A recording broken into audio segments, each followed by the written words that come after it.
Praise the lord. అందరికీ ఉండాలండి. Happy mother's day.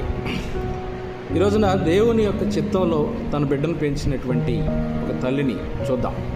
Hebrew పత్రిక 11వ అధ్యాయం 24 నుండి 26 వచనాలు. మోషే పెద్దవాడైనప్పుడు విశ్వాసమును బట్టి ఐగుప్తు ధనము కంటే క్రీస్తు విషయమైన నింద గొప్ప భాగ్యమని ఎంచుకొని అల్పకాలము పాపభోగం అనుభవించుట కంటే దేవుని ప్రజలతో శ్రమ అనుభవించటం మేలని యోచించి ఫరో కుమార్తె యొక్క కుమారుడని అనిపించుకున్నటకు ఒప్పుకొనలేదు. ఏలయనగా అతడు ప్రతిఫలముగా కలగబోవు బహుమానమందు దృష్టి ఉంచెను.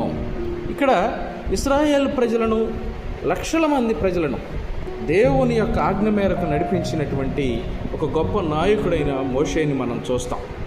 ఆయన పెద్దవాడైనప్పుడు తీసుకున్నటువంటి నిర్ణయం ఐగుప్తు ధనము కంటే క్రీస్తుతో నింద అనుభవించడం మేలు, అల్పకాల పాప భోగం అనుభవించడం కంటే దేవుని ప్రజలతో శ్రమ అనుభవించడం మేలు. అంటే ఈ నిర్ణయం సహజంగా లోకం మనల్ని ఆకర్షిస్తుంది. ఈ లోకంలో ధనం, ఈ లోకంలో పాపం మనుషులను ఆకర్షిస్తుంది. కానీ వాటికంటే దేవునికి ప్రథమ స్థానాన్ని మోషే ఇవ్వటానికి గల కారణం ఏంటి? దేవుని మీద విశ్వాసంతో ప్రతిఫలంగా కలగబో బహుమానాన్ని చూసి వీటిని త్యజించాడు. కారణం ఏంటి అన్నప్పుడు మోషే తల్లి తనను ఆ రీతిగా మలిచింది. బాల్యంలోనే ఉగ్గు పాలతోనే మోషేని దేవుని కొరకు రోషంతో బ్రతికేటువంటి ఒక గొప్ప నాయకుడిగా పెంచింది.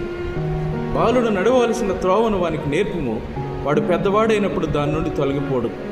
అంటే చిన్ననాడు తాను నేర్చుకున్నటువంటి ఆ యొక్క భక్తి ఏదైతే ఉందో తన జీవితకాలం ఉపయోగపడింది.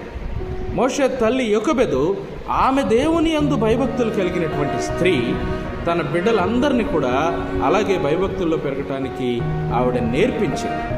మోషే ఈ లోకంలో ఉన్నటువంటి ఆశలకు ప్రాధాన్యత ఇవ్వక దేవునికి ప్రాధాన్యత ఇచ్చి దేవుని కొరకు రోషంతో బ్రతికినటువంటి గొప్ప నాయకుడయ్యాడు. అంతేకాకుండా ఆ యొకెబెదు యొక్క బిడ్డలు ఇంకొక ఇద్దరు బిడ్డలు అహరోను, మిరియాము కూడా దేవుని కొరకే దేవుని పరిచయం చేసినటువంటి గొప్ప నాయకుడు. అంటే ఒక స్త్రీ తన సమర్పణ, తన బిడ్డలను పెంచేటువంటి విధానం మనం గమనించినప్పుడు దేవుని యందు భయభక్తులు కలిగినటువంటి ఆ స్త్రీ తనకివ్వబడిన 3 పిల్లలను కూడా దేవుని కొరకే పెంచింది. వాళ్ళు దేవుని గొప్ప పరిచర్య చేసిన వారయ్యారు.